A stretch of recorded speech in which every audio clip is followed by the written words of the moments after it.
जय राम जी की। श्री वाल्मीकि रामायण अरण्य कांड 57वां सर्ग।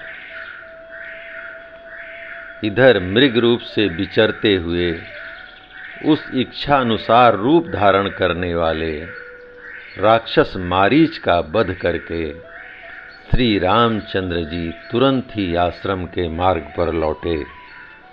वे सीता को देखने के लिए जल्दी जल्दी पैर बढ़ाते हुए आ रहे थे।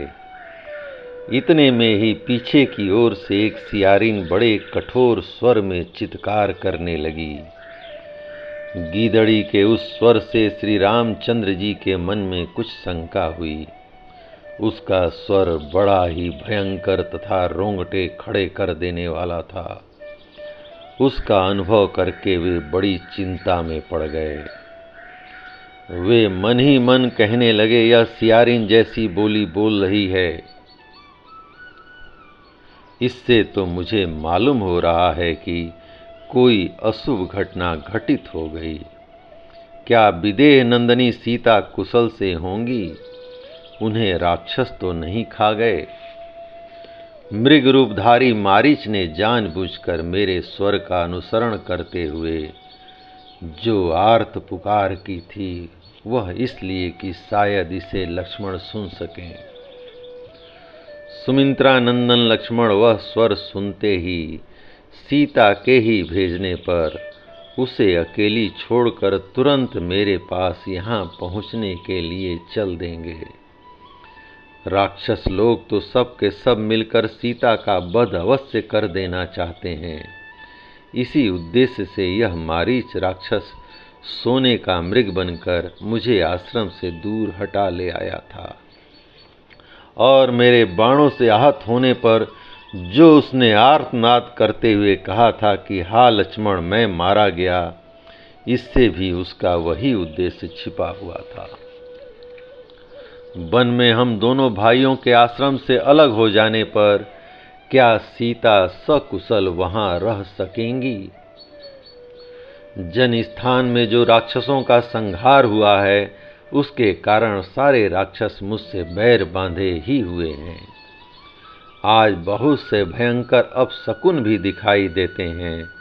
सियारिन की बोली सुनकर इस प्रकार चिंता करते हुए मन को बस में रखने वाले श्री राम तुरंत लौटकर आश्रम की ओर चले।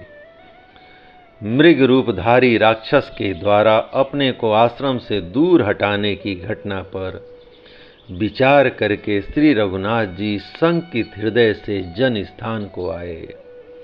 उनका मन बहुत दुखी था, वे दीन हो रहे थे। उसी अवस्था में वन के मृग और पक्षी उन्हें बाएं रखते हुए वहां आए और भयंकर स्वर में अपनी बोली बोलने लगे।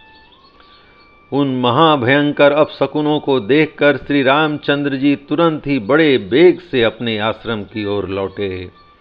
इतने में ही उन्हें लक्ष्मण आते दिखाई दिए। उनकी कांति फीकी पड़ गई थी। थोड़ी ही देर में निकट आकर लक्ष्मण श्री रामचंद्र जी से मिले। दुख और विषाद में डूबे हुए लक्ष्मण ने दुखी और विषादग्रस्त श्री रामचंद्र जी से भेंट की। उस समय राक्षसों से सेवित निर्जन वन में सीता को अकेली छोड़कर आए हुए लक्ष्मण को देख भाई श्री राम ने उनकी निंदा की। लक्ष्मण का बायां हाथ पकड़कर रघुनंदन आर्त से हो गए और पहले कठोर तथा अंत में मधुर वाणी द्वारा इस प्रकार बोले, अहो सौम्य लक्ष्मण, यह तुमने बहुत बुरा किया जो सीता को अकेली छोड़कर यहाँ चले आए। क्या वहां सीता सकुशल होंगी? वीर, मुझे इस बात में संदेह नहीं कि वन में विचरने वाले राक्षसों ने जनक कुमारी सीता को या तो सर्वथा नष्ट कर दिया होगा या उन्हें खा गए होंगे, क्योंकि मेरे आसपास बहुत से अपशकुन हो रहे हैं। पुरुष सिंह लक्ष्मण, क्या हम लोग जीती जागती हुई जनक दुलारी सीता को पूर्णतः स्वस्थ एवं सकुशल पा सकेंगे? महाबली लक्ष्मण, ये मृगों के झुंड दाहिनी ओर से आकर जैसे अमंगल सूचित कर रहे हैं, ये गीदड़ जिस तरह से भैरव नाद कर रहे हैं तथा जलती सी प्रतीत होने वाली संपूर्ण दिशाओं में पक्षी जिस तरह की बोली बोल रहे हैं, इन सब से यही अनुमान होता है कि राजकुमारी सीता शायद ही कुशल से हों। यह राक्षस मृग के समान रूप धारण करके मुझे लुभाकर दूर चला आया था। महान परिश्रम करके जब मैंने इसे किसी तरह मारा, तब यह मरते ही राक्षस हो गया। लक्ष्मण, अतः मेरा मन अत्यंत दीन और अप्रसन्न हो रहा है। मेरी बाईं आंख फड़क रही है। इससे जान पड़ता है निसंदेह आश्रम पर सीता नहीं है। उसे कोई हर ले गया है। वह मारी गई अथवा किसी राक्षस के साथ मार्ग में होगी। जय राम जी की। इस प्रकार श्री वाल्मीकि निर्मित आर्ष रामायण आदि काव्य के अरण्यकांड का 57वां सर्ग प्रभु श्री राम की कृपा से पूर्ण हुआ। जय राम जी की।